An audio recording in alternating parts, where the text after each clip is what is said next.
After a young priest arrives on an isolated island, supernatural events, incredible miracles, and frightening omens begin to occur. And it turns out that all of this is caused by the blood of an angel, which turns people who drink it into demons. Riley Flynn looks in horror at the girl hit by his car. The man realizes he is guilty because he was drunk, but there is nothing he can do about it. Later, the man freely admits his guilt and goes to prison, where every night before going to sleep he sees the girl he killed. 4 years have passed. Riley's mother, Annie, eagerly awaits his son's arrival in his homeland, a fishing village on Crockett Island off the coast of Washington state, and raises her youngest son, Warren, forbidding him to go to the peat bogs. But the boy wouldn't listen to her lecturing, and having met his friends, he goes to the forbidden place because no one will prevent the young people there from trying illegal substances and having a great time. They buy the stuff from a local dealer and go to the peat bogs. On the way, the guys stop at the house where Lisa lives. The girl cannot walk. She refuses the offered treat, and the trio goes on their way.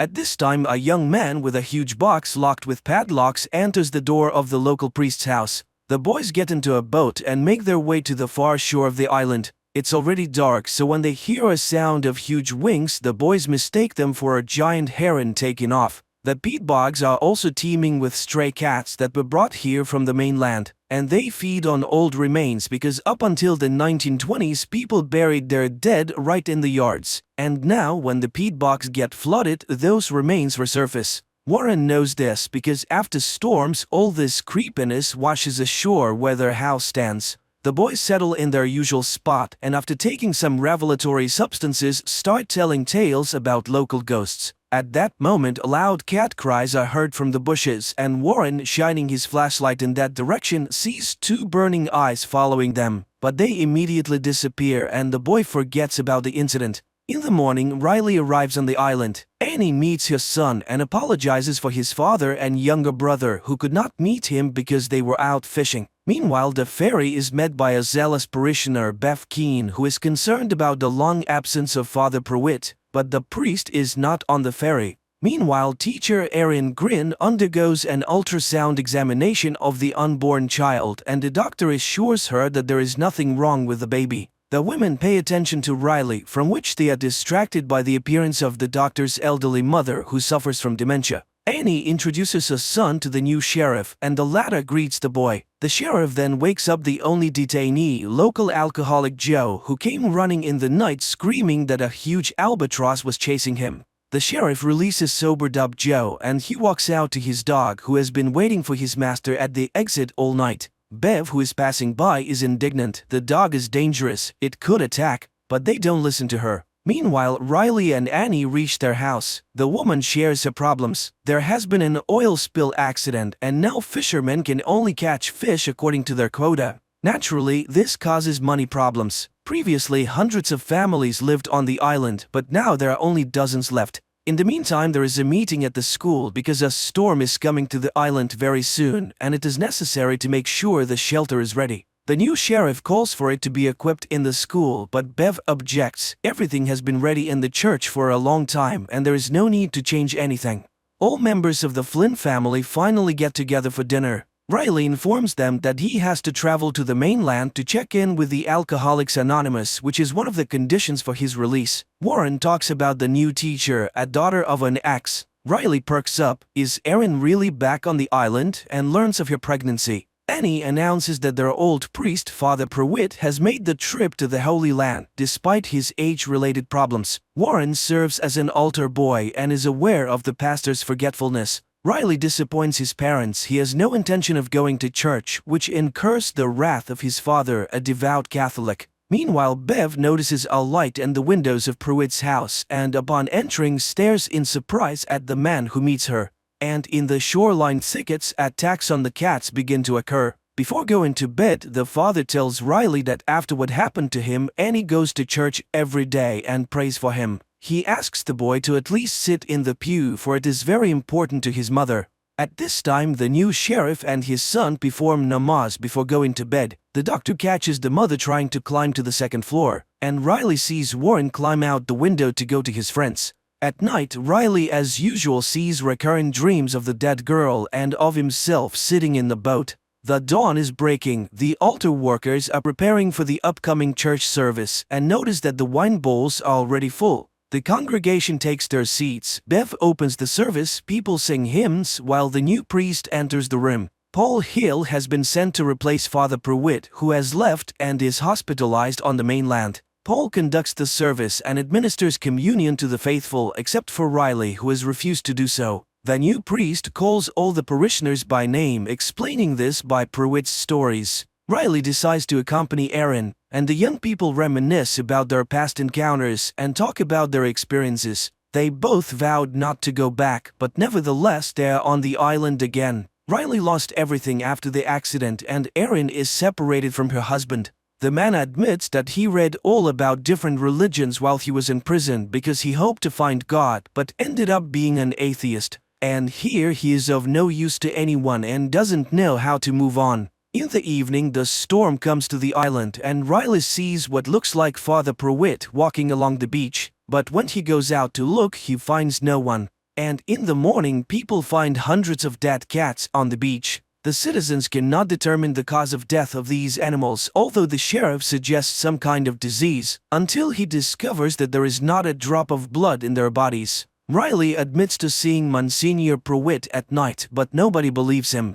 Later, the man travels to the mainland while Father Paul holds a service, but the church is almost empty. Of the regular parishioners, there's only Lisa, the mayor's paralyzed daughter. The priest gives her communion, then walks her home and learns that the girl's mutilation is the result of an accidental shooting by drunk Joe. In the meantime, Erin catches Bev in the storeroom, from where the woman takes a box of poison intending to poison the rats, which have become too numerous. And Father Paul comes to Dr. Sarah's house to administer communion to her sick mother. The elderly woman calls him by the name of Pruitt, which her daughter believes is a symptom of the developing dementia. Back on the island, Riley speaks to Erin. It becomes clear that the two were romantically involved in their early youth. And Annie suddenly notices that her eyesight has improved considerably.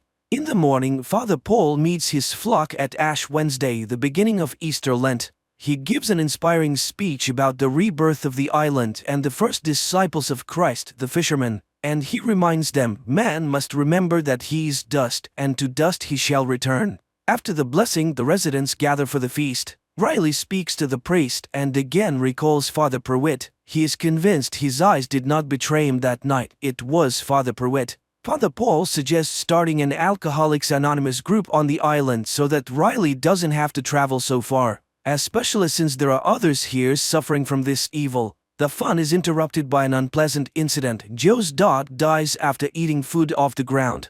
A new morning arrives. Riley goes out fishing with his father because the father has a bad back. Meanwhile, the sheriff goes to the school pantry where Bev confesses that she left poison in some parts of the island and the dog really could have died from it. But it was unintentional and anyone could have taken the poison. In the evening, Riley visits Father Paul and reveals that Bev has extorted donations for the church from the parishioners after convincing them to accept an agreement with the oil company that poisoned the waters of the bay and to receive generous compensation. And it's the same story everywhere else in the world. Villages are getting poorer and churches are getting more luxurious. The father reminds Riley that he was once a believer, and the boy expresses his contempt for the doctrine of good deity because the idea that suffering leads to purification is appalling. At night, Erin sees a mysterious creature near her house and noticing the bloody discharge rushes to the doctor. But Sarah reassures the woman there is nothing wrong with her baby. Later, she has to convince the frightened mother that she just imagined a face in the window. Meanwhile, the dealer passing by an empty house hears strange noises inside. He walks through the door and is attacked. It is morning and Father Paul for some reason takes a particularly close look at Lisa. Then he insists that the girl get up from her chair and come up for communion, and to everyone's shock, Lisa gets up and walks up to the priest. At night, Father Paul enters the confessional and tells himself that he is lying to the parishioners. After all, Father Pruitt was sicker than they thought, and having gone to the Holy Land, the man often fell behind the group, but the parishioners don't need to know that. They will believe that their shepherd is being healed on the mainland and will soon return to the island to witness the miracles that are happening. For after Lisa's recovery, which is perceived by the residents as a miracle, a religious revival begins on Crockett Island. except that Father Paul himself becomes sick and vomits blood after the accomplishment, which Bev sees, and then the woman notices a newspaper clipping with Father Pruitt's portrait hanging on the wall of the priest's house. The doctor examines Lisa and cannot understand the miracle that has occurred, but her parents strongly oppose her examination on the mainland. And later, the woman finds her mother on the second floor of the house, to which she climbed on her own, although she has not been able to walk for a long time. Meanwhile, suffering people begin to converge on the church, which pleases Bev immensely but displeases Father Paul. He doesn't need the publicity, especially since many, including Riley, think it's a misdiagnosis by doctors. But that same evening, a miracle happens to his father. The man suddenly stops having back pain and even asks his wife to dance. At this time, Lisa summons Warren and the couple runs off to have fun, and Riley goes to Aaron. More and more parishioners come to the morning mass, and one day Warren catches Father Paul pouring some kind of liquid into the wine, and during the sermon the priest suddenly collapses without feeling. The story shifts to the time of Father Paul's confession, in which he tells the true story of Monsignor Pruitt. After a visit to Jerusalem near Damascus, he was caught in a sandstorm and took refuge in ancient ruins. This is where Father Paul comes to his senses. He is examined by Sarah, though the man is against any intervention. Meanwhile, the sheriff finds a Bible in his son Ali's possession,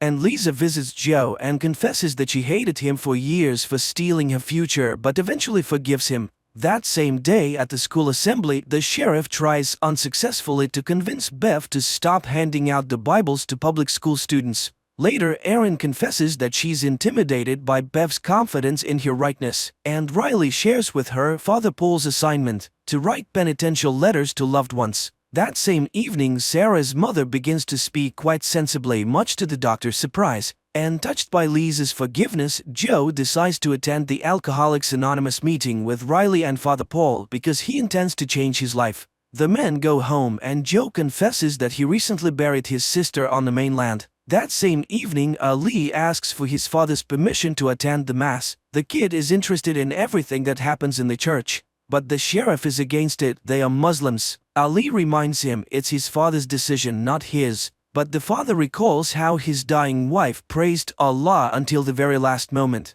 God cannot decide who gets a miracle and who does not. The sheriff turns off the light and jumps away from the window because behind it is a pale face, but the next moment there is nothing. In the meantime, Father Paul collapses in front of Bev and the congregation and dies coughing up blood. The action carries over to the moment when Pruitt takes refuge in the dark cave. He burns matches, trying to make out the room where he is trapped, and suddenly sees two burning eyes. Then he is attacked by a nightmarish creature that sucks his blood and drinks his own blood in return.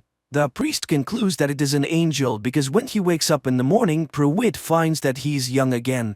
So he decided to take his savior with him. He rode ahead, waiting for the angel to catch up with him. And he was very much afraid that the angel would disappear. Here on the island he hid it from everyone and lied to the parishioners because he was Father Pruitt. The next moment the priest comes back to life. During a scheduled checkup, the doctor informs Erin that her uterus is empty. It was probably a miscarriage. The woman is shocked. How could she not have noticed it at such a late stage? Meanwhile, Bev cancels the mass and her assistant notices the incredible resemblance between Father Paul and Monsignor Pruitt. She is convinced of the miracle and the others are simply frightened. Bev enters the priest's room and discovers that he cannot stand the light. It is also as if he can feel God inside him. Bev persuades him to manifest the miracle to his new apostles. Riley notices an improvement in his father's well-being, and the father confesses his unjust anger towards his son and asks for forgiveness for his omissions.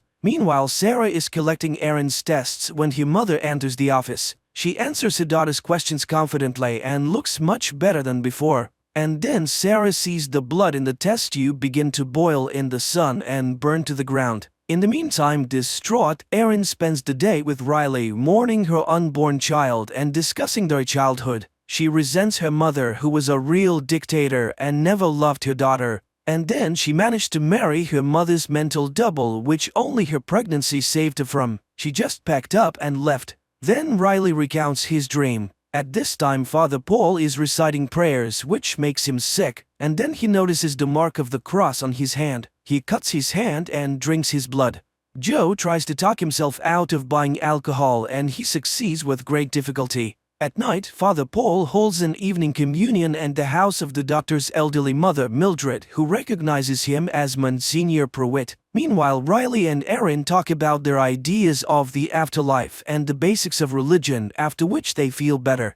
That same evening, Joe stops by Father Paul's house and witnesses Father Paul drinking communion wine. Joe looks at the portrait of Pruitt on the wall. Father Paul looks very much like him. The priest embraces Joe, who pulls away, falls, and smashes his head. Seeing the blood, the priest loses his mind and takes to drinking it.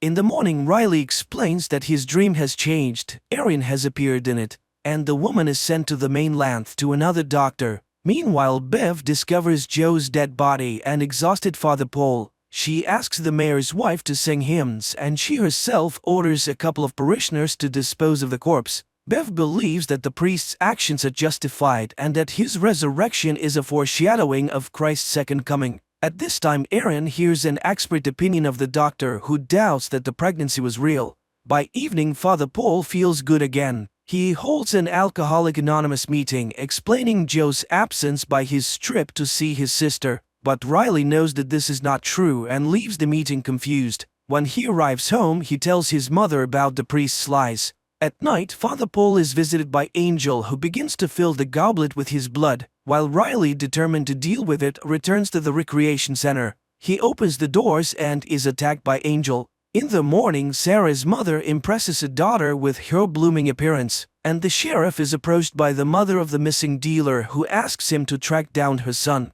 Meanwhile, the parishioners are informed that the Mass has been postponed until midnight due to Father Paul's illness, and the startled people view Mildred, who is considerably younger. Erin, concerned about Riley's sudden disappearance, files a missing persons report with the sheriff, but the latter suggests that Riley may have gone on a bench or committed suicide. At Good Friday Mass, Father Paul delivers a sermon replete with militaristic rhetoric, urging the congregation to prepare for war as soldiers in the Lord's army. This sermon upsets Mildred, who forbids her daughter to attend the church any further. At night, Erin is visited by Riley, who asks her to go on a boat with him. The woman agrees, even though she suspects something is amiss. After sailing far from the island, Riley recounts what has happened to him. After Angel's attack, he quickly recovered under Father Paul's care. When Riley tried to go outside, he was burnt and was forced to return and listen to the revelations of Father Paul. The priest is convinced that the angel's blood is a gift from God, and he mixes it into his communion wine to cure the people of Crockett Island of all illnesses. The priest also admitted that he had killed Joe, but according to him, the murder was justified. He also believes that the vampirism traits they both display are the grace of God, which Bev fully agrees with. Father Paul demonstrated to the boy his desire for blood as food, but reassured him that this would soon pass. Nevertheless, Riley is not ready to acknowledge what has happened as divine providence, while the priest reminds him of the fear of all who have seen miracles. Meanwhile, Bev brings Riley the goblet of the congregation's blood and he drinks it. The priest releases Riley without listening to Bev's objections, for the man's rebirth is complete. Outside, Riley notices how his perception has changed. The colors are brighter and the air more saturated, and he witnesses a conversation between Mildred and his daughter. He visits his sleeping family before heading over to Erin's. Then they head out to sea, where he has nowhere to go. Riley confesses his love for Erin and asks the woman to flee the island. She reciprocates, but at this moment the dawn breaks. Riley sees in the boat the girl he killed in the accident. She smiles and takes his hand. Riley ignites and burns, turning to ash, and Erin screams in terror. The relatives find Riley's letters, while Erin returns to the island and tells Sarah about what is happening in the city. The doctor shows how her blood samples are vaporized by the sunlight and shows rejuvenated Mildred. At this time, Paul confesses to Bev that he senses Riley's death, but the woman reassures him that the boy, having received a great gift, has chosen his own path. She reminds him of Judah, who is also part of God's plan. Sarah shares with Erin and Mildred her theory that Father Paul is spreading a miracle-creating virus through communion wine. This would also explain the missing pregnancy. After all, it is a foreign element in the body which the virus has decided to deal with dramatically. At this time, Ben brings his son's letters to Father Paul. He senses that something bad has happened. One of the letters is addressed to his father, and Ben asks him to give it to the Monsignor. After Ben leaves, Paul opens the letter and receives a quote, a reminder that they are all ashes, and to dust they shall return.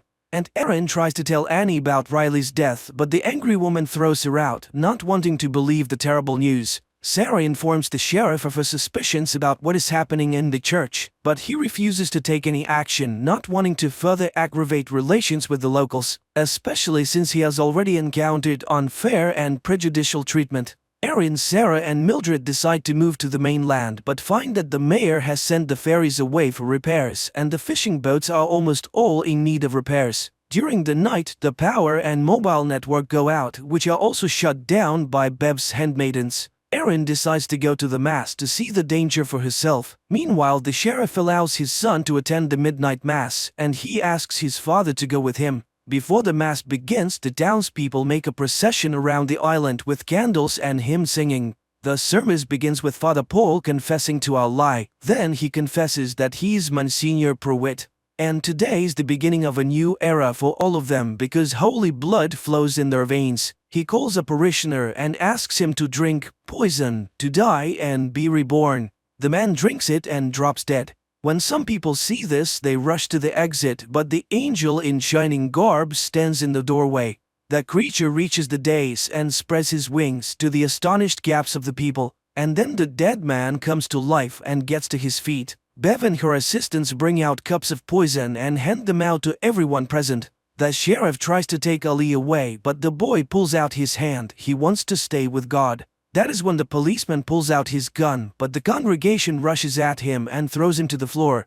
The boy, in spite of his father's screams, drinks the poison. Lisa's parents do the same, but the girl refuses. Unimaginable things are happening all around. Some are drinking the poison, the others are pushing the cups away. Then Mildred raises the sheriff's gun and shoots Father Paul in the head. A vampire attacks her and carries her away in his claws from the church. Bev orders the doors to be locked. Meanwhile, Ali comes back to life. The dead parishioners are resurrected as vampires and hungry attack those who have not drunk the poison. All hell breaks loose with screams and blood everywhere. Ed turns into a vampire and Sheriff Aaron, Lisa, Sarah, Warren, and Annie flee. But Bev gets in their way. Aaron shoots her, after which the group escapes. Father Paul regains consciousness while resurrected Bev and her assistants send vampires to attack the townspeople who are not present at the church. After the parishioners turned vampires have left the church, Father Paul is resurrected and, disappointed by the outcome of the mass, removes his robes and remains sitting alone on the steps of the altar of the bloody church, looking at Mildred, who has also turned. Screams can be heard in the town. The vampires are killing their loved ones and converting them. Meanwhile, the group of the runaways hide out in Aaron's house, pondering over a future plan of action. Warren recalls his canoe, which is hidden on the outskirts of the island, and Aaron realizes that the vampires needed the boats for something. She becomes terrified at the thought that some of the monsters might make it to the mainland. Suddenly, a burning bottle flies in through the window, setting the house on fire. It is Bev. She wants to settle the score with Aaron, who shot her. To allow the group to escape, Annie distracts the attackers by exposing Bev's motives. She is just jealous that God loves everyone without singling her out. Bev, who is always so right and so good, must be furious. Then Annie commits suicide by seducing the vampires with her blood. Meanwhile, John Pruitt recalls his affair with Mildred, which resulted in the birth of Sarah, who was forced to live with her fake father, as such circumstances were unacceptable for the pastor. The priest admits that the main reason for bringing Angel to the island was his desire to cure Mildred and live in peace with her and his daughter as a full family. The survivors decide to split up. The adults go to burn the boats prepared by the vampires to leave for the mainland to spread vampirism, while Lisa and Warren flee toward the peat bogs where the younger Flynn's canoe is stored. Along the way, they encounter other vampires more than once, attacking innocent people who have not attended the midnight mass. Drunk on blood, Bev proposes not to extinguish the house, but instead to burn every building on the island, following the biblical story of the end of the world and the ark, which will be the building of the rehabilitation center. She and her assistant go to burn the city, unaware that some converts who have not lost their reason and morals refuse to kill. Among them are Riley's parents, who find each other in the middle of the night. The sheriff, Aaron, and Sarah meanwhile set fire to the boats. and Lisa and Warren hide in an abandoned house, unaware that they have entered the lair of the beast. The girl lights a match and sees the angel drinking blood of the man dragged into the house. Lisa shoots the monster, but he's so engrossed in what he's doing that he doesn't even notice them. Then Lisa douses the room with fuel, and walking out the door they set fire to the house, but the angel breaks free and flies off into the night. At this time Bev has already prepared a center for the converse to wait out the dawn and calls them out with the sound of a bell. She quotes statements about the Ark, but Pruitt abandons her idea and is unwilling to be the leader of the converts. Bev reports that the boats are burned, while Lisa and Warren mentally say goodbye to their families and get into their canoe. Bev takes command and throws the atheist convert out of the Ark, mocking his desire to save himself with the believers. Monsignor, on the other hand, invites the man to stay in the church, for God loves everyone regardless of their views because everyone is worthy of salvation. But once inside the church, John sees Sarah, who is going to burn everything with kerosene and a lighter. He confesses that he's her father and regrets that he didn't get to know her better. But at that moment, one of Bev's underlings shoots Sarah. Enraged, Pruitt attacks him, wanting to kill him, but stops himself in time, remembering who he is and where he is. John tries to save Sarah and lets her drink his blood to turn her into a vampire, but she spits it back out, wanting to die human. John and Mildred mourn their daughter's death. They take her body, burn the church, and leave for the bridge by the river, a memorable place where Sarah often played as a child. Meanwhile, the walls of the rehab center are doused with kerosene by the surviving sheriff. Bev mocks the sheriff's religion and shoots him, and Erin emerges from the building, spilling kerosene inside, but is picked up by a flying vampire, taking her aside and gnawing at her neck. But then Ali picks up the lighter and throws it into the building. Bev takes another shot at the sheriff, but his son rushes to the man and takes him away. Realizing that there are no more places to wait out the dawn, the converts disperse, wanting to spend their last moments with their loved ones. Slowly dying, Erin shreds the wings of the blood-sucking vampire with a knife, after which the vampire struggles to rise into the air. He is spotted by Lisa and Warren, who are watching the shore from the boat, and they note the monster's slow speed and that he's unlikely to make it to the mainland before dawn. Erin dies looking up at the stars and remembering Riley. Bev leaves to meet the dawn on the beach. The wounded sheriff and his son also go to the shore, where together they begin to pray, adhering to their native religion. Monsignor Pruitt and Mildred sit on the bridge holding Sarah's body. The father renounces the church and begs his beloved for forgiveness. Finally, dawn breaks. Ali burns in the sunlight, sitting by his father's dead body. Desperate, Bev tries to dig a shelter in the sand and burns up in hysterics. Riley's parents, in a crowd of similarly converted people, greet the dawn by singing hymns praising the Lord. All the islanders burn while Pruitt and Mildred kiss against the rising sun. The only survivors, Lisa and Warren, watch the fire. Suddenly, the girl confesses that she can no longer feel her legs. And that's the end of the series. Write in the comments what you think of this series.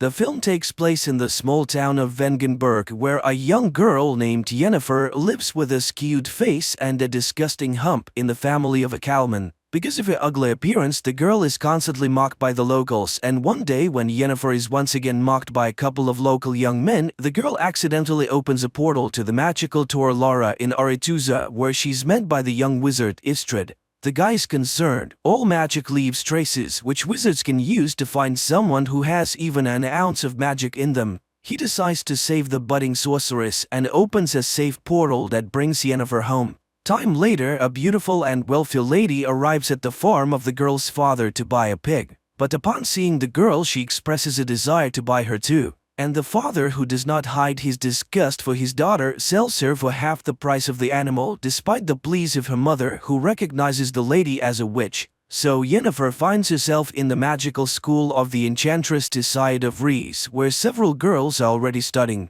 At first, Jennifer takes the separation from home hard and how low her father judged her. She even tried to commit suicide, but when classes begin, she discovers that the young wizard was right. It was her inadvertent wizardry that caused the wave and caught the attention of the school's rector, the wizardess Tisaya. The girls who study at the school have also distinguished themselves with the same unique skills. Soon Tisaya holds the first test. The girls must lift a stone and a flower without touching them, and using a spell. Everyone more or less manages to cope with the task, but Yennefer fails. The girl stubbornly tries again and again until Tissaia stops her. Frustrated, Yennefer runs away. Later she finds Istrid in the cave and tells him her name. Sometime later, Tissaia trains her female pupils to recognize man's greatest fear. She sees the girls in pairs and orders them to look into each other's eyes until they get inside their rival schemes. Yennefer pairs up to encourage the girl, but she again fails. Tissaia is enraged. Yennefer is useless.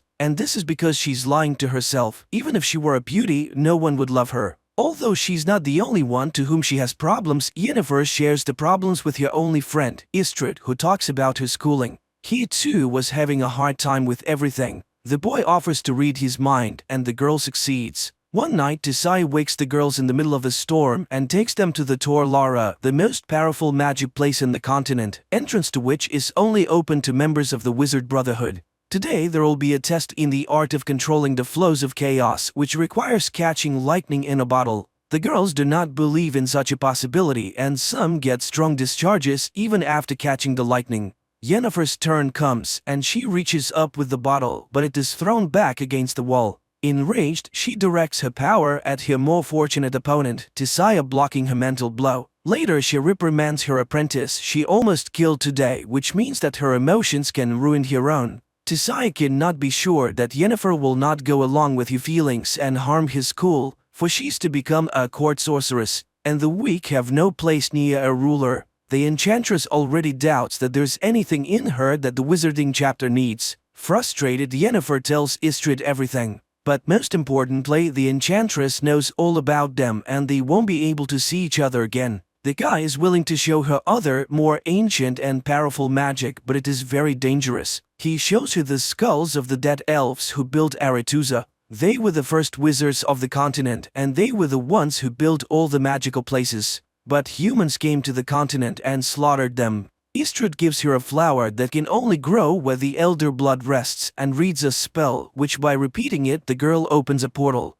The astonished wizard does not understand how she managed to do it the first time, and Yennefer confesses that her real father was a half-elf who died in the purge. It was his blood that made her ugly. The boy kisses Yennefer and confesses his love. Later she shows Tissaia the flower. It turns out that this was her assignment, to get the plant by applying the skills of false emotion. Yennefer hopes to be elevated. The enchantress promises that she will soon hear a knock and know when it is time. Meanwhile, Istrid is also reporting to his mentor Strigobor about what he has learned about the girl. One night Yennefer hears a knock at her neighbor's door and, taking the flower, goes after them. She peeks out as Tissaia turns the four of them into eels. The enchantress knows the girl is here and orders her to come out and push her former fellow students into the water. They are now the conduits of magic for Aretuza. Yennefer performs this and then sees many silhouettes of former schoolmates in the water. Time passes. Yennefer enjoys a love affair with Istrid, applying what she has learned to enhance the effect of intimacy.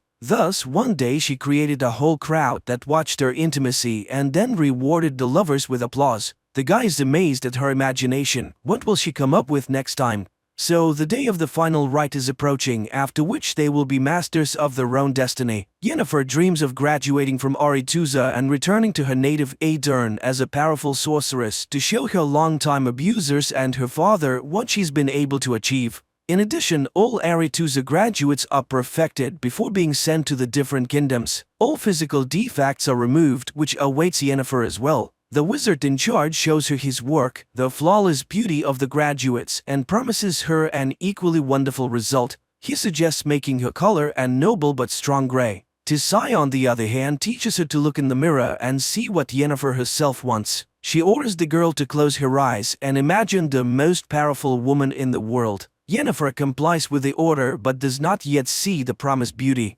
Meanwhile, the chapter of wizards gathers in Aretuza to decide where their graduates should go, for all kings need court wizards. Then it transpires that one of the leaders of the council, the wizard Strigobor, knows that Yennefer is a quarter elf, which means that she will not be accepted at Aretuza, where there is a prejudice against elves. The chapter vows to send Yennefer to Nilfgaard, which the aspiring enchanter does not like. She demands an audience with the chapter, but Tissaia declares herself in charge of the distribution. Yennefer is beside herself. She has no intention of wasting her life serving the king of a small southern kingdom and a lover of women. The tutor reminds her of the elven blood, and the girl understands how Stregobor knew about it. The initiation ceremony begins, which Yennefer does not attend. Worried, Istrid finds her behind a letter to her father asking him to confirm that she's his own daughter. The boy does not believe that this letter can convince the chapter. But the girl simply does not know what to do, for even if Istrid disproves his words about her origins, no one will believe him anymore. The enchanter is frustrated. He didn't know why Stregobor needed this information, and she has already missed all the initiation spells. Istrid suggests that she should go with him, for he has been offered to become an explorer. They can travel the continent and discover the unknowable. But unexpectedly, the girl cruelly ridicules his plan. She's not going to dig through the dust of the ages at all, and these are his dreams and intentions, and her opinion, as always, he does not even ask. Istrid is shocked. Yennefer is not at all what he thought she was, and he expresses his opinion that she's angry because she missed her chance to find beauty. But a girl needs power, and she didn't experience so much hardship studying at the magic school for nothing. Yennefer runs to the enchanter, who is in charge of perfection, and demands to show her art. Not even the lack of a potion to dull the terrible pain that accompanies the transformation process stops her. As the magician begins the process, Yennefer asks for her eyes and the cut marks on her hands as a reminder of her former weakness, and the wizard informs her that every magic has a price. Having been reborn, she will not be able to walk. But the girl agrees to everything, even to the removal of her womb necessary for a complete transformation. The magician reads spells, and the girl screams in terrible pain and rips the chains with which she was tied to the table. Her spine straightens, her entire body seems to melt and shift from one form to another. Finally, writhing in pain, Yennefer loses consciousness. Meanwhile, in the main hall of Aretuza, the initiation ball continues. Suddenly, Tisaya sees a door opening in which stands an unusually beautiful girl with violet eyes. She realizes that Yennefer has disobeyed her orders and hurries to take her away. But it is too late. The Aedern ruler has already noticed the beauty. He invites her to a dance where he expresses his desire to see her as court wizard in his kingdom. Tisaya has to retreat and only watch the dance of the king and the enchantress from afar. Directed based on a series of books by Sapkowski, The Witcher is quite curious, fascinating and vivid. The atmosphere of magic, the world of monsters and steel swords transferred quite well, so the adventures of the female protagonist will be even more exciting in the next episodes.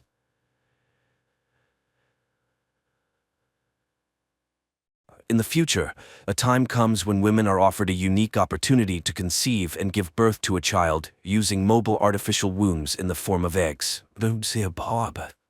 Say a baby. You're completely tuned to the odd. Near future scenario. A young woman wakes up in her apartment. Her home AI immediately activates the coffee maker and informs Rachel of the good news about the improvement in her digestive health. It suggests an appropriate outfit for the day and reminds her of her visit to the capsule center. Rachel wakes up her husband, Elvie, to wish him a good morning and say goodbye before heading to work. The AI now advises Elvie on his outfit for the day and informs him that his happiness index has slightly increased. He receives a prepared breakfast and heads to the home greenhouse. Meanwhile, Rachel arrives at work, where today there is a presentation of a new generation of cognitive assistants called our machines, which are soon to become new cognitive supervisors. After the meeting, Rachel is invited by her supervisor, who is concerned about the possibility of her expanding her family, as they intend to offer her a promotion. Additionally, the corporation is willing to provide funding for the services of the Uterus Center, which Rachel appreciates. Following this, Rachel continues her workday when she receives a call from the Uterus. There have been changes in their lists, and a spot has opened up which the center can offer her. They schedule a visit, and Rachel settles into a relaxing chair, dreaming about her future child. During this time, her husband conducts a class in the botanical garden, where he shows students a fig fruit that he managed to grow naturally. He offers the young people a taste, but they view the fruit with disgust. Finally, one brave soul tries it. Meanwhile, Rachel shares the joyful news with her colleague and friend Alice and confesses that she hasn't told her husband about her visit to the center. Because of this, she has to consult her robot psychoanalyst, to whom she admits that her husband is very distant from her, as he is fixated on the natural world, which translates into his desire to have a child conceived, carried, and born naturally. The AI seeks an answer to the question of why this child would be considered natural, while one gestated in a capsule would not. What distinguishes them? And Rachel is at a loss, unable to find the differences. Later, she and her friend go out for lunch, and while inhaling the pleasant aromas, Rachel agrees that she should talk to her husband about everything. She finds her husband watching a relaxing program, and he talks about his day. Elvie is disheartened by the fact that the younger generation doesn't know how to interact with nature because no one taught them. At some point, people decided that nature was just a commodity, and that's when everything began to fall apart.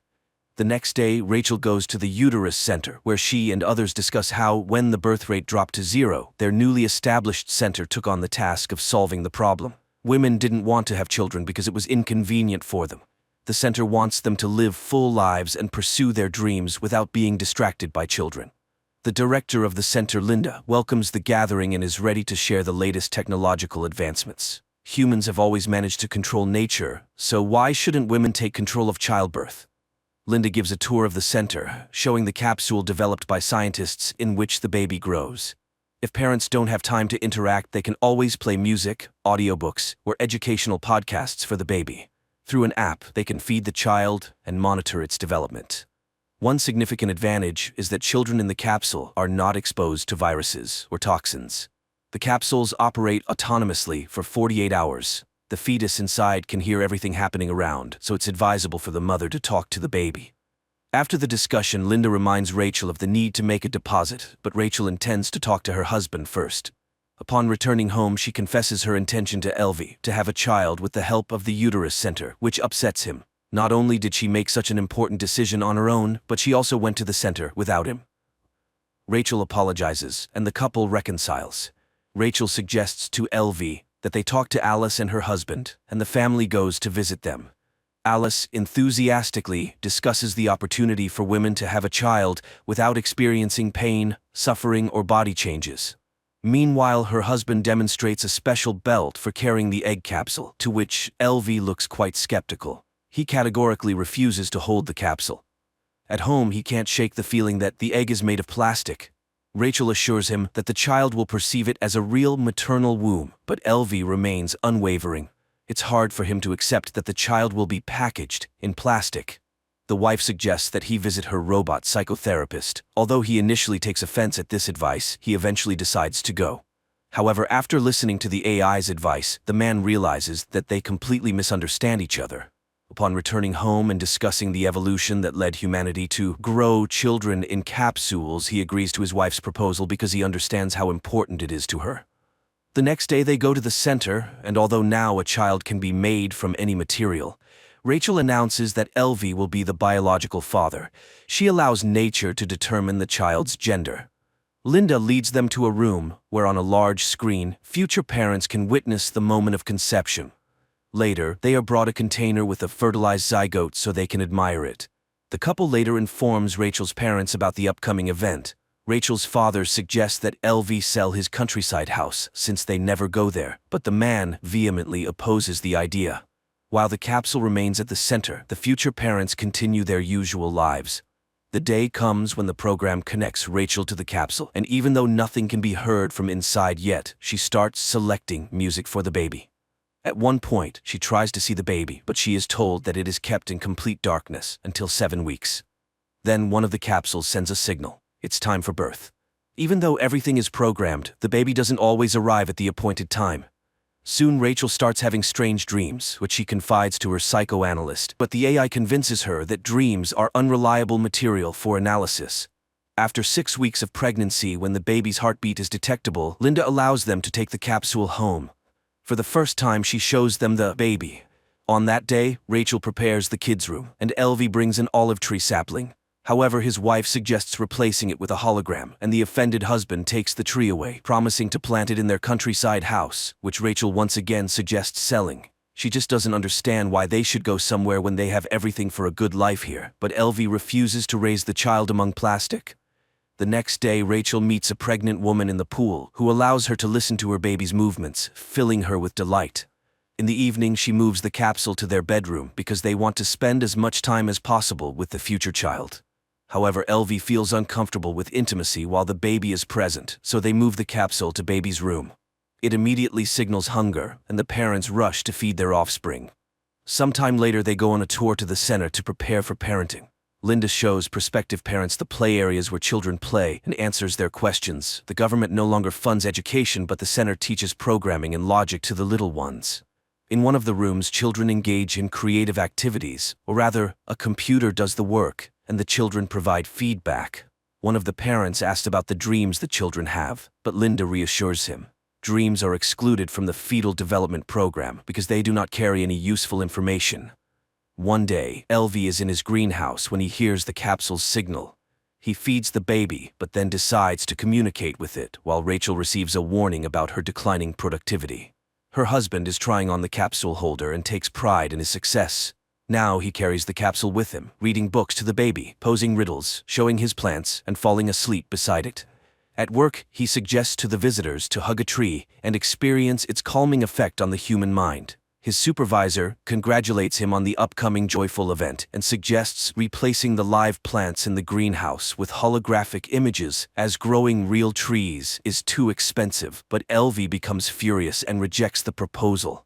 At home, the family watches a movie about penguins, and the man starts crying when he learns about the dedication of the birds. Worried Rachel suggests returning the capsule to the center, as other parents do. That's when LV reveals that he brought the capsule to work. Rachel shares this with her colleagues. She is concerned about her husband's close interaction with the egg. However, the women encourage her to be happy about it. After all, the father is immediately bonding with the future child. Rachel continues to have strange dreams, and her pregnant friend reassures her that it's normal for expectant mothers. One day, Rachel dreams of herself with a baby bump, and she enjoys it. The woman also begins to devote all her attention to the capsule, especially after LV's mother sent them an old book about the benefits of parental closeness. But this starts to worry Rachel, and the couple goes to a psychoanalyst. Finding a balance is challenging because everything revolves around the child. Rachel is jealous of LV because he spends more time with the baby than she does. After all, she is the mother and should feel the baby. After listening to their argument, the AI asks for permission to connect to the capsule because it cannot take sides. The next day, Rachel takes the capsule to work. However, she behaves distractedly, giving the baby too much attention. Alice suggests placing the egg in a specially designated area where other future mothers' capsules are stored because Rachel is becoming a distracting mother. Alice's capsule is kept at the center because it's more convenient for her. In the evening, Rachel, taking the capsule, hurries to the center for a parenting seminar, after which Linda suggests leaving the baby in the incubation area. The family reluctantly complies with the demand. The house becomes empty, and both the husband and wife miss their capsule. One day, Rachel dreams of a seaside where she walks with the baby in her arms. She wakes up in tears and moves LV's little tree to the kids' room, surprising her husband. Meanwhile, at work, her boss is not entirely satisfied with her productivity, but Rachel assures her that everything is fine. Later, Linda informs them that the delivery day will be next Wednesday, as deliveries now occur on the 39th week. They can't afford babies being born earlier or later, as the capsules are in high demand. Parents must receive oxytocin, the love hormone, to prepare for the baby's arrival. However, the family shocks the director with a request to allow them to take the capsule home before delivery, even though it goes against the rules. Moreover, important personality development seminars are held every day. Linda suggests they take special tablets to regulate the baby's sleep, which greatly helps parents. The couple leaves, passing through protesting women against the capsules. Suddenly, LV returns and, taking advantage of the midwife being occupied with another patient, retrieves his capsule without permission. That night, Rachel dreams that she is buying her baby at a store, and they offer her a deal, 2 for the price of 1. Upon waking up, she wakes her husband and asks him to take her to their countryside home to give birth in nature. LV rushes to the center and informs Linda that they intend to give birth at home. However, the director is strongly against it. The capsule is very expensive and they cannot take risks, so they must return the egg as soon as possible. Nevertheless, the family leaves for their coastal home. Rachel enjoys the surrounding nature, starting to understand her husband. They walk in the forest together and plant an olive tree. They often sit by the sea with the capsule until one night it turns off. In a panic, Rachel suggests calling the center, but her husband reminds her that they still have 48 hours, and they must trust the child. They are awakened by the onset of labor, requiring a code to be entered, but they can't figure it out. So LV grabs a hammer. He opens the capsule and retrieves a beautiful, healthy baby. The happy parents embrace him. Early in the morning, Rachel puts the capsule in a box, takes it to the post office, and sends it back to the center. She then returns home where her husband and son are sleeping on the bed. The creators of the film portrayed the absurdity of a possible social evolution quite delicately. Nothing terrible happened. People just became so lazy that they forgot about the joys of life. Why go out of town when you can visit a capsule garden where you lie down and inhale the scents of the forest? And why go through the process of pregnancy and subject your body to stress? After all, there's the capsule.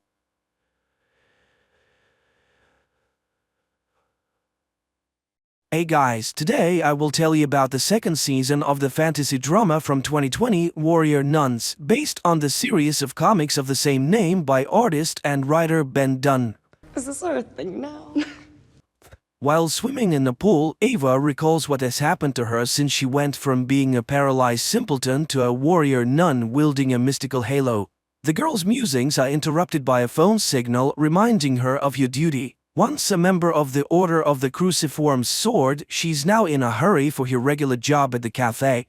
Arriving for her shift, Ava listens to customers talk about the explosion at the Vatican and rumors that it was Angel Adriel himself who broke out of the basement, proclaiming himself a mission. Miguel intervenes in the company's conversation, mocking the legends about angels and miraculous cure of the infected, calling Adriel an imposter. Left alone with Ava, Miguel tries to get her opinion, but the girl says she doesn't think about the subject at all, fearing that she might expose herself. A colleague asks Ava to go upstairs to her boss's office, and Beatrice also asks her friend to talk less to visitors about legends so as not to draw suspicion to herself. On her way home in the evening, Ava can get away from the prophet fanatics handing out religious leaflets. One of them annoys the girl so much that she uses her power and pushes him aside. Meanwhile, in the monastery in Spain, having finished watching videos on social media with her friends, Camilla goes down to see Mother Superior. The woman instructs the girl to go to London. According to the order, one of the ministers is possessed by a demonic ghost. The girl agrees without any complaints, but Mother Superior sees that something is bothering her. Camilla confesses that there's no way she can come to terms with Mary's disappearance. Portugal. Drunken Father Vincent always walks looking over his shoulder, and it turns out that that's for a good reason. Out of nowhere, he is attacked by Lilith, and the old man can only save his life by telling her that Mary is alive. The Bishop of the Vatican agrees to an audience with nun Yasmin Monet. The girl says that she's preparing an article about the lost Christian artifacts, but she immediately directs the conversation to rumors about Adriel and the attack on the Vatican. This changes the bishop's mood, but the nun keeps pushing, claiming that she has learned about a certain female order in the course of her investigation. To avoid spilling the beans, the priest ends the meeting, but Yasmin isn't upset. She has managed to hack into the network. Jillian sits by the archway, which has finally begun to come to life, but the field still hasn't stabilized and the girl can't get through the portal. Any attempt to use the portal ends up leaving burn marks on her hands. Christian is thrilled by her colleague's discoveries, but he guesses that she's only driven by a desire to find her son Michael, who has disappeared into another world. Christian asks Jillian to sign the renovation documents for the building he bought for the company, Arctech. After looking at the documents, the woman begins to doubt their contents, but deciding not to offend her friend with mistrust, she signs them. Ava continues her training by running over water, but at one point her strength leaves her and she falls. The girl admits to Beatrice that she's tired of sitting around while Adriel gains strength. However, her older friend reminds her that they have an uphill battle ahead of them. Christian arrives at the Vatican and declares that Jillian has given him full control of Arctech. He wants to merge the company with the church on condition that the bishop accepts the appearance of a new prophet, Adriel. The bishop realizes that the impostor has fooled yet another fanatic. Miguel comes back to the bar and confesses to the girl that he volunteers in the community of Samaritans fighting Adriel and they need the people like Ava. Mother Superior Susanna calls the bishop and asks the Vatican to intervene. Adriel is gaining strength and he has managed to fool hundreds of Catholics already. The priest believes that it is too early to sound the alarm. First, he should make a statement that Adriel is an impostor, and if that doesn't work, call on the Order of the Cruciform Sword for help. This conversation is overheard by Yasmin. She has just received the confirmation of her hunch. Vincent arrives at his residence and escorts Lilith inside, telling the guards that she's his friend. Ava convinces Beatrice to have some fun and have a couple of shots. The girls are having carefree fun. Meanwhile, at the Italian convent on her way to dinner, Mother Superior sees a gruesome picture. The bodies of the nuns in crimson puddles lie in the parish yard. At night, the nuns return home from the bar, and Ava notices Miguel, who is acting strangely. She decides to follow him and witnesses the guy getting beaten up by a crowd of fanatic hooligans.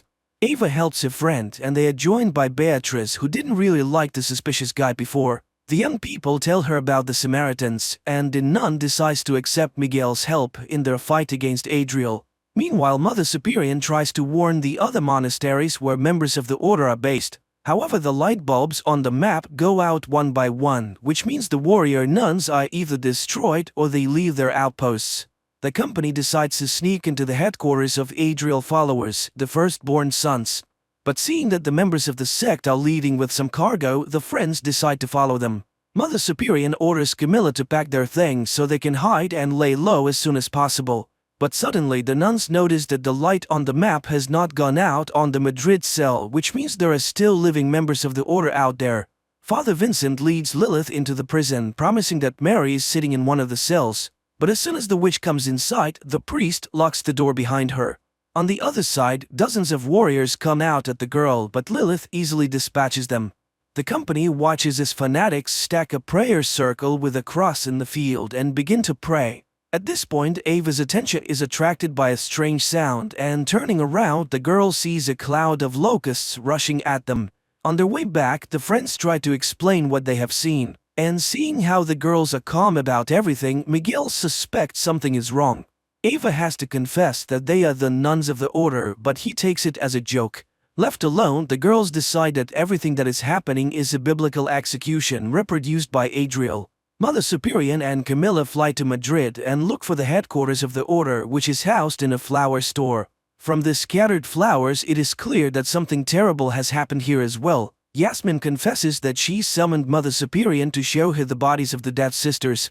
The nuns try to find out how Yasmin knew about them, but she says she can only reveal the truth to the warrior nun.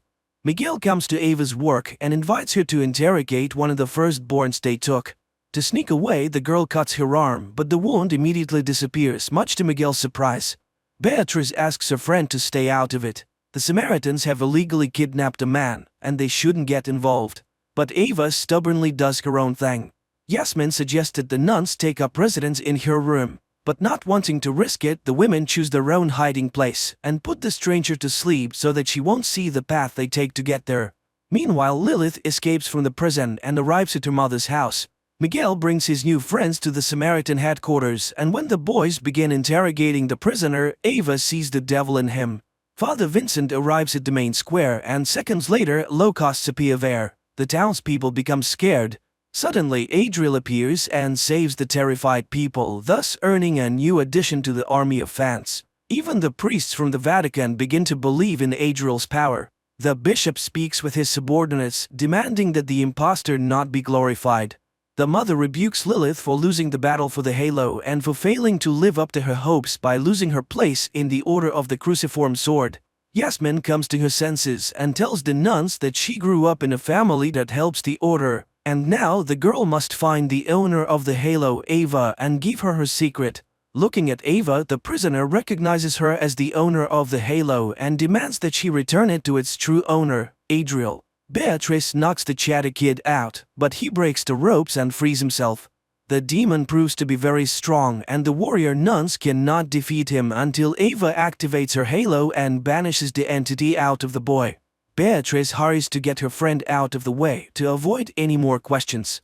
Adriel shows up at the bishop's office and offers to join forces, admitting that the boy is indeed the son of God. But just as the priest refuses and asks the madman to leave, Adriel displays a couple of tricks demonstrating his power.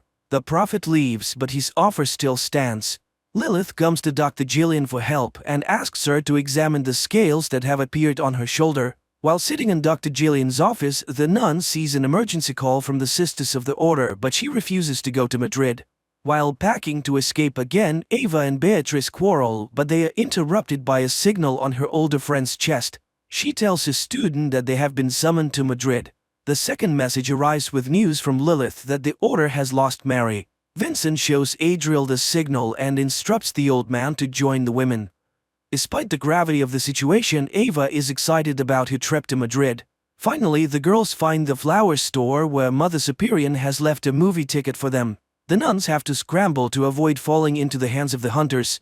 On the street, the girls spot a tail and have to get rid of it, but in an alleyway they are awaited by Vincent, who puts Beatrice to sleep. The priest tries to convince Ava that Adriel is the true prophet and she should go with him to return the prophet's halo, but the girl takes to flight and manages to defeat the old man. The girls make it to the movie theater where they finally meet Camilla. The nun takes her friends to the hiding place, the cellar beneath the cinema, where old Mother Superior is already waiting for them. The old woman gets straight to the point. She tells the sisters about the attack on the order and says that the time has come to do her duty. Yasmin comes out to the girls, and when Ava is beside her, the girl's pendant glows blue and she recognizes the warrior nun. Now Yasmin can reveal the secret of how to defeat Adriel. Jillian offers Lilith to cure the problem with a pass through the archway, but the girl realizes that the doctor needs it in order for her to find his son there. Yasmin tells the girls about the crown of thorns that can defeat the imposter. Meanwhile, traitors begin to appear in the Vatican, among those close to the bishop. As Yasmin continues talking about the crown, she reveals a secret. The thorny garment is not only a means of torture, it also disempowers the likes of Adriel. The only problem is that the wreath was stolen years ago and is now stored in a museum, but Ava doesn't see this as an obstacle and the girls go out on a tour. Disabling the cameras and distracting the guards, the nuns head for the exhibit. However, the only way to know that it's the right wreath is for Eva to touch it. Lilith makes up her mind, and wearing a special suit, she enters the archway, but a second later she is thrown back. She's shocked because she felt that she had been on the other side of the portal for almost 2 hours, and she was clearly not welcome there. The bishop goes down to the prison to visit the traitor and learn from him how Adriel creates the punishments of heaven. To make the prisoner more talkative, the priest tries medieval torture methods on him. At first, the impostor's henchman tolerates the pain, assuring him that Adriel is the real Son of God and all miracles are real. However, when the torture becomes unbearable, he admits that the prophet is collaborating with Arctech and the company uses its technology to create illusions. Lilith tries to understand why someone threw her out, and Jillian promises to deal with it next time. But the girl has no intention of entering the archway again, and she makes that clear to the doctor. After the conversation, Lilith disappears, forgetting the cross in the office. At night, the girls return to the museum to retrieve the crown. Mother Superior eliminates the guard, and the group of nuns sneaks in, sending old camera footage to the security monitors and disabling the laser alarms. Using the halo, Ava takes the crown, but nothing happens to it, and her friends ask Yasmin to help. Jillian decodes the tape from Lilith's camera, and as she speeds up, she sees someone's face on it. While the nuns are searching for the real wreath, Camilla notices that there is someone else in the museum beside them. Ava finally finds the artifact, but at that moment Camilla sees Adriel, and Vincent appears in front of the warriors and puts the crown on the girl's head, thereby depriving her of her superpowers and taking her with him. While Vincent is carrying Ava, the girl has terrible visions. She finally regains consciousness. Before leaving the exhausted girl in a dark alleyway, Vincent promises to pray for her before Adriel destroys her. But suddenly, Miguel comes to the girl's aid. By some miracle, he also happens to have superpowers. He says that explanations can wait, and having dealt with the priest, Miguel and Ava run away. Lilith comes to Adriel and, showing him her crusted hands, asks for his help. The nuns load Vincent into a car and drive off in search of Ava, shaking the cops on the way. The young people are finally safe, and Miguel returns Ava's crown and admits that he was sent from the other side of the arch to protect her. As they talk, a crowd of primitives in gas masks passes them, and Ava guesses that the new punishment awaits the city. In the meantime, the nuns get stuck on the road because of a flat tire. Miguel leads Ava to the gates of a cemetery, assuring her that he knows a way to destroy Adriel. All the while, the girl keeps seeing terrible visions, but she tries not to pay attention to them. After stealing a food delivery car, the nuns drive on, and Camilla recalls that the entire company has been hungry for a long time. After rummaging through the shelves, the girl finds something they can refresh themselves with: unusually shaped cakes that go down well with the sisters. Jillian arrives at the building she recently bought, and in the center, the doctor sees a ritual cross and sectarians. Christian is also among them. Jillian asks Christian to explain what he has been doing all this time with her company and the building. Instead, Christian begins to talk about the all-powerful Adriel who will soon conquer the whole world. Beatrice arrives at the cemetery looking for her friend, but the gas Adriel sprays as part of the next execution makes her scared. The girl removes a gas mask from one of the firstborns. Miguel and Ava daringly walk into Adriel's sect's church, and the two witness a ritual in which a demon possesses a teenager. Ava wonders how to stop all of this, but Miguel asks her to protect the crown and steps forward to take the hit. The guy's plan works. He lets himself be possessed by the demon, and then by painting in blue, he banishes it to show the sectarians what's really going on in the church. Mother Superior leads Vincent out of the car and into the woods to finish him off, but the woman doesn't have the strength to shoot him, so she simply pushes him into a ravine and inflicts some mutilation. Beatrice arrives at the church just as the commotion begins, some trying to escape and some trying to expel Miguel, thinking that he's the one who brought the devil. The three of them are trapped, and hugging her friends, Ava activates the halo. Adriel tells Lilith that their destinies are intertwined, and they will conquer the world together. Feeling important for the first time, the girl believes the imposter. Miguel, Ava, and Beatrice manage to escape from the church, but now they risk being caught by the police or other fanatics, so the guy offers a safe haven, his house. Adriel tells Lilith about Ariella, the girl he loved and to whom he gave his halo. The prophet dreamed that together they would create a religion based on truth. Mother Superior also tells the nuns this story. When the angel first came to Earth 1,000 years ago, he created an underground upside-down church. But Ariella prayed for a long time to find the truth, and God answered the girl. He sent her a crown that was to stop the imposter. Adriel and Mother Superior simultaneously tell this story, but each does it differently. The nun thinks that Ariella saw evil in the prophet, while Adriel tells Lilith that the crown corrupted the beloved and she betrayed him. Ariella put the crown on the prophet's head, and he was imprisoned in a cave in which he spent 1,000 years. Except that the girl paid for it with her own life. And Mother Superior warns Ava that no one has ever managed to defeat Adriel and survive. The company arrives at Jillian's house, from which Lilith's signal was last heard, but the doctor asks the guests to leave. Miguel then asks to tell the woman that her son is here. Seeing the boy, who is much older than the day they last met, Jillian falls on his neck and cannot hold back her tears. The nuns try to find out from the doctor where Lilith has gone to, but Jillian cannot answer the question. The only thing the doctor can tell is that the girl's physical and mental health has severely deteriorated. Mother Superior goes outside to talk on the phone. The bishop asks the abbess to come to a secret meeting where further struggles with Adriel will be decided. Miguel, who is really Michael, comes into his childhood room and looks at the drawings he drew when Adriel manipulated him. Camilla hears someone's voice again and is caught in a frightened state by Beatrice. Camilla confesses that after being stroked on the back by one of the sisters in the convent, the girl is suffering from severe headaches and her friend suggests that she have a little examination. Jillian recalls the day Michael ran into the portal. Once on the other side, the boy wandered alone for a long time, and then the shining angels took him to Rhea, the lord of Adriel. It was she who trained the angel and then sent him to Earth to stop the evil. The abbess and Yasmin arrive at the meeting with the priests, where everyone is already gathered. The archbishop begins talking about Adriel, calling him a wolf in sheep's clothing.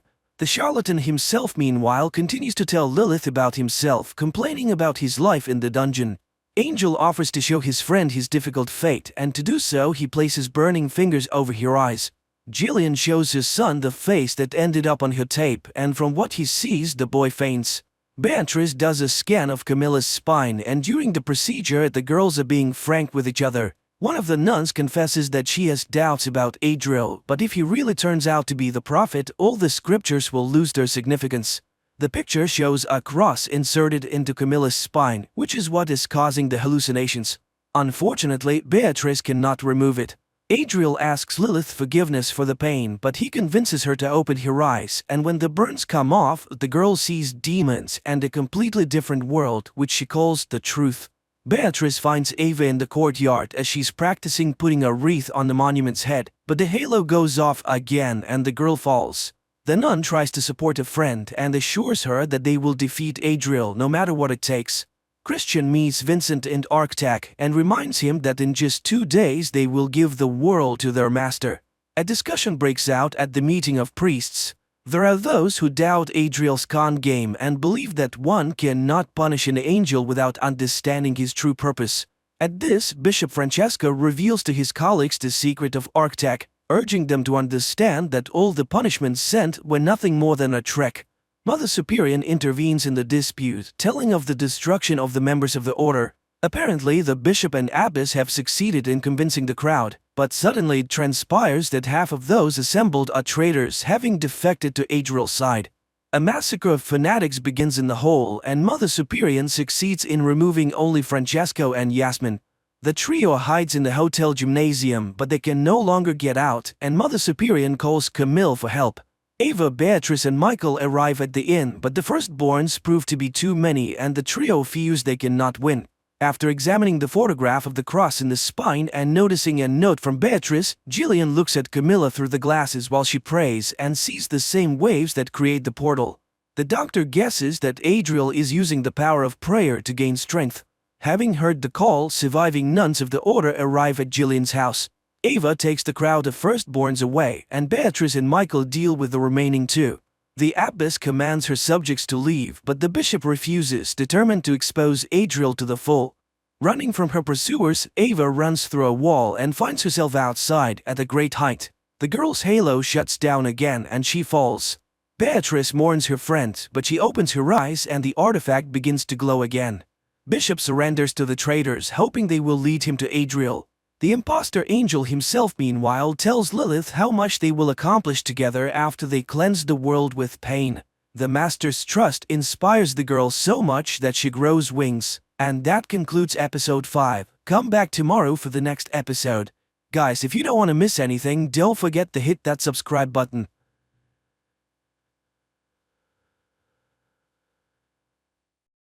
Turid Sayer, together with her teenage sons, Magne and Lauritz, return to the Norwegian city of Edda after many years of absence. At the entrance to the city, their car gets stuck behind an old man in an electric wheelchair who is trying to turn right.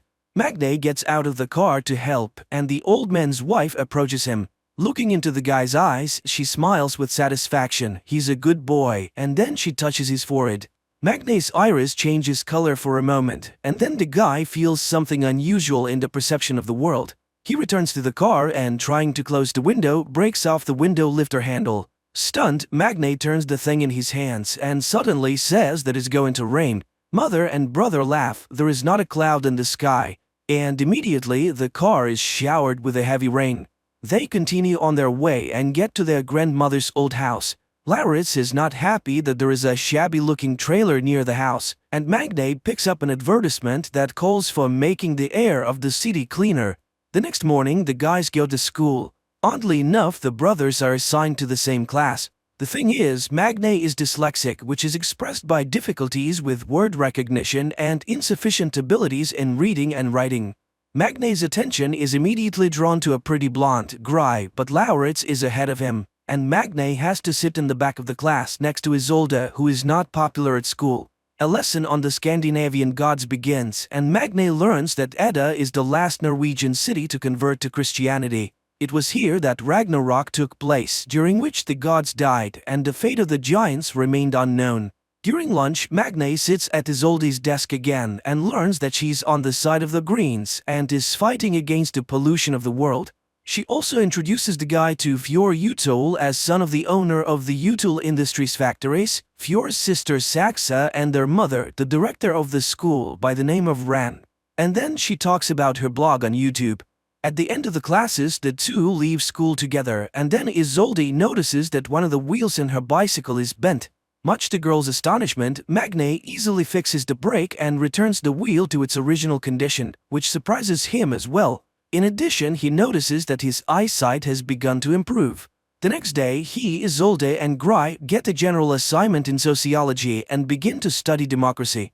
Magne suggests studying the topic by using their town as an example. At this moment, he sees his mother, who has come to talk to the director. The women discuss boys' progress at school and recall the tragedy that happened many years ago when the boy's father died under mysterious circumstances. Later, the mother notices that Magne is not wearing any glasses and does not understand how this can be. But she's distracted by Vidar Utul's car. It turns out that she and Vidar have known each other for a long time. After returning home, Vidar tells his wife Ran about the meeting with the woman while their children Fjord and Saxa discuss their appearance and whether it matches their age. Vidar gives them a task to follow Magne, who is currently engaged in repairs and notices a rune carved on his father's tools. Later, the guy visits Isolde's page and looks through her materials about the strange death of the fish in the fjord. The next day, the girl invites him to her place and reminds him that he no longer needs glasses. While choosing water in the store, she explains to Magne that he can't drink tap water in Edda, and the store clerk suddenly warns the guy about the danger of the vernal equinox. In Isolde's house, the guy finds out that the history teacher, Erich, is the girl's father. At dinner, she invites him to go with her to the mountain as she monitors the speed at which the glacier is melting. They can go down by paragliding. The girl asks her father questions about her mother's death, but he keeps silent. Magne shares his memories of his father, and sweeping the girl's diary off the table, finds out that she has been hopelessly in love with Saxa for a long time. The next day, he tells his classmates about the upcoming hike in the mountains, while Fjord invites everyone to a party at his house. Returning home, Magne finds his mother repairing the fence, and his attention is drawn to his father's sledgehammer marked with the rune. The next day, Magne and Isolde go to the mountains. Soon they reach a blocked bridge, but Magne resolutely steps over the warning sign. Suddenly, the boy gets a text that his mother is unwell. He hurries to the city and Isolde goes on alone. Meanwhile, Vidar's car is driving along the mountain road. Stopping on the side of the road, Vidar goes outside, undresses, and starts hunting deer grazing on the mountain. With one blow, he kills the animal and rips out its heart. Meanwhile, Isolde reaches the glacier and sees her marks. She takes water samples and then notices the thawed entrance to the cave and photographs it. Once inside, she finds a door blocking the entrance to the depth of the cave. Standing over the fjord, Vidar eats the raw heart of the deer and emits a heart-rending cry, which frightens Isolde. Upon reaching home, Magne discovers that his mother is absolutely fine and, angry at his brother's stupid joke, goes outside. He sees Isolde paragliding down the mountain. Suddenly, the paraglider starts drifting towards electric wires. The guy hurries to the crash site and finds the girl's lifeless body. Vidar also arrives and tries to help her and then calls for an ambulance. But nothing can be done anymore. Returning home, Magne throws away his glasses and sees the sledgehammer. The distraught guy throws the hammer and it disappears into the clouds, which are instantly covered with lightning. After everything that happened, Magne is taking the death of her friend hard and decides never to wear glasses again. The classmates ask a lot of questions about the girl's death, but he can't say anything definite. He enters the classroom and sits down at the desk whose second half is covered with flowers and burning candles. Ren makes an announcement that there will be no history class today, but suddenly Isolde's father enters the classroom. He cannot stay at home alone. The man asks the school not to cancel the vernal equinox holiday because Isolde would be against such a decision. Later, the police announce that the girl's death was caused by a thunderstorm strike to the dome of the paraglider. But Magne objects. Everything happened before his eyes, and there was no thunderstorm at that time. Nevertheless, the case is being closed. On the same day, Vidar asks Stuart to get the insurance money for his car, which was smashed by some madman. And he sends the woman photos in which Stuart recognizes the sledgehammer. She hurries home to ask Magne questions, but he himself is shocked by such an accusation. The guy calculates how far he threw the hammer, 1,537 meters. But this is impossible. Magne buys a new sledgehammer and throws it in a deserted place late at night. And then he calculates the distance, 541 meters, which is several times higher than the world's record to a hammer throwing. Meanwhile, Vidar examines the sledgehammer while Ran speaks about the experiences of the school children who sincerely mourn the dead girl. And then the husband suddenly admits that he killed Isolde because she found the entrance to the cave. The woman gets angry. They agreed not to touch the children, but since it happened, they need to find Isolde's lost phone. At school, Gry and Magne continue to work on the project together and listen to a warning not to blame the destruction of the planet only on the rich. Later at home, sorting out his mother's things, Lauritz finds an old blouse. Magne invites Gry to work at his house, which leads to a heartfelt conversation about Magne's past. Meanwhile, Turid notices Erich in the store looking lost. She expresses sympathy and the man is grateful to her for it. Lauritz finds Magne watching the weather forecast. Magne insists that there was no thunderstorm the day Isolde died, and then he admits that it was he who threw the sledgehammer into Vido's car, but his brother doesn't believe it. The celebration of the vernal equinox begins at school. The classmates show Saxa a photo of an improvised altar at the site of Isolde's death, while Vidar inspects this area in search of the girl's phone. He notices that Magne is visiting the place too. At school, everyone is shocked by the sight of Lauritz, who came to the evening in his mother's blouse and with makeup. The headmistress opens the evening and offers a moment of silence for Isolde. Saxa sings a song about her native land, which is interrupted by the appearance of Magne. Later, Lauritz advises his brother to forget about Gry because Fjord is already hitting on her. Later, Lauritz starts hitting on Yakutu. Then the headmistress takes the two boys away. Magne sits down with Gry, but Fjord invites the girl to a dance, and the guy has nothing to do but sit and watch. Watching them, he crushes the bottle in his hand and it shatters into small pieces. He goes to the men's room where he meets Oscar, whose mother is a police officer, and he blurts out that the girl died from hitting a rock. At this time, hot dancing begins in the hall, and Magne sees the headmistress surrounded by boys. Fjord puts on his music and he and Saxa begin a strange sensual dance to which Lauritz joins. The three of them squirm on the dance floor much to the delight and astonishment of the crowd. Magne goes to Isolde's father's house and informs him about the change in the cause of his daughter's death. He's sure that the police are lying, but the inconsolable father asks to not disturb the peace of his dead daughter. Out of anger, Magne easily moves the multi-ton car in front of the house, which terrifies Erich. At this time, Fjord, Lauritz and Oscar are going to the altar, and younger Utul, ridiculing people's stupid beliefs, urinates on the burning candles. Oscar manages to record this and upload everything to the internet. Fjord orders the video to be deleted, but it has already gone online. Magne is reviewing numerous notes about violations of environmental regulations by Utul Industries, which Erich shows him, and he throws away the girl's diary because she has the right to personal secrets. And at Utul's house, the owner is feeding his dog when Ren shows him a scandalous photo from the altar. The husband promises to deal with this issue. Sex is trying to find out at least something new about Magne from Gry, who stayed overnight at their house, but she does not know anything. She goes to the bathroom and witnesses Vidar beating his son. The man is furious. People worship them too and sacrifice to them. Therefore his son insulted him with his act too. Frightened, Gry hurries to take refuge in Saxa's room. The next day, Isolde's funeral takes place and everyone goes to church, but returning home, the Sayer family finds their home trashed. The brothers go to the homeless neighbor, accusing him of stealing from their house. He admits that he has been in the apartment, but only after another man who arrived there in a big black car accompanied by a dog. The brothers realize that it is Vidar but do not understand why he needed it. Later, Magne goes to see a therapist. He feels that everything has changed around him but does not find an explanation for this. He talks about the robbery and accuses the police of inaction, and the therapist tells Ren about the session. Back home, Magne tells his mother about the conversation with the neighbor and blames Vidar, but Turid says that it's absurd and does not want to hear anything about it, especially since Erich has arrived. He hands Isolde's laptop to Magne because his computer is already failing. The guy searches the computer and finds data on changes in natural conditions in the vicinity of Edda. The same evening, Ren tells her husband about the therapy session. She is furious. Not only did Vidar break into Magne's house, but the guy's neighbor saw him. And now everyone can find out about this inexplicable case. The next day, Gry confesses to Fjord that she saw the beating, and it shocked her.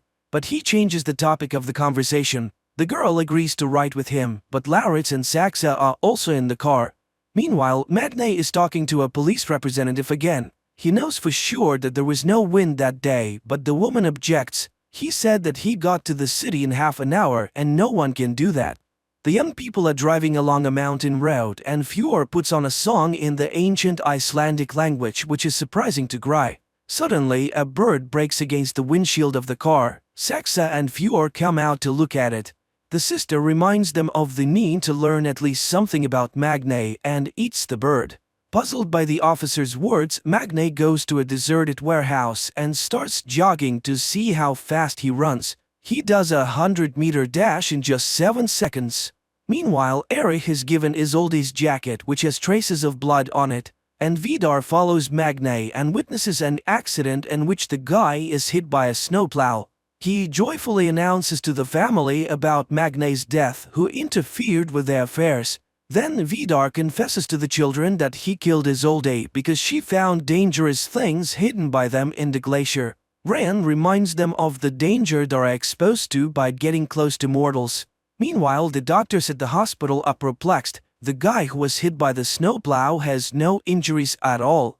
Magne goes home, and he doesn't know that at this very moment the body of his deceased neighbor, who was a witness to the robbery of their house, was being brought to the morgue. At home, Turid thanks the gods for saving her child's life, and Magne makes another note: he is now also invulnerable. His sight and sense of smell also have improved. The next day, during the lesson, there is a skirmish when Magne blames the Utul plants for the emissions of harmful substances which caused the inhabitants of the fjord to die. Saxa resolutely defends her father. After the lesson, Magne asks the teacher to test the dried blood from Isolde's jacket. He is sure that there's someone else's blood on the clothes. At least they smell different. The woman is surprised by his sense of smell and agrees to run the test. Later, Gry asks him questions about the incident. He shows her the jacket and asks her to smell it, but the girl does not detect the difference at all. In the afternoon, a group of classmates goes to a cafe where Oscar breaks the news about Rand's behavior the previous evening, which he learned about from his friends. Saxa is outraged by the silly rumors and stirs the conversation towards Gry, who is still a virgin. This pisses Gry off, and she goes home, where she finds her father in front of a can of beer. The man is upset. The insurance company refused to pay him money for his sick lungs. No one sees the connection between the disease and the emissions from the Utul factories. Meanwhile, Vidar is raging in his house. No mortal could have survived. Who is this guy? To which Rand promises to find out everything very soon, since in the evening the brothers will come to them for dinner. Magne and Lauritz go to the Utul house, unaware that they are the only guests of the evening. They are seated at a chic table and are treated to alcoholic drinks. The hosts do not skimp on the drinks. Vidar pours Magne mead, the drink of the ancient gods. Feeling intoxicated, Magne begins to behave inappropriately, and throwing an axe at the target hanging on the wall simply breaks it. And then he confides in Ren about his new strength. The woman is surprised and offers to fight with her hands. The guy promises to defeat her and holds out his hand. They begin to fight, and Magne realizes that he cannot defeat the fragile-looking woman. They fight without restraining themselves, and at some point he suddenly sees the true appearance of an ancient monster hiding behind the guise of the beauty. At this moment, the table breaks down. Jumping up from behind the wreckage, Magne sees the woman in front of him again. He goes to the bathroom and, after washing his face, looks up at the mirror and suddenly sees the face of an ancient warrior staring back at him. Coming up next, a recap of the following episodes.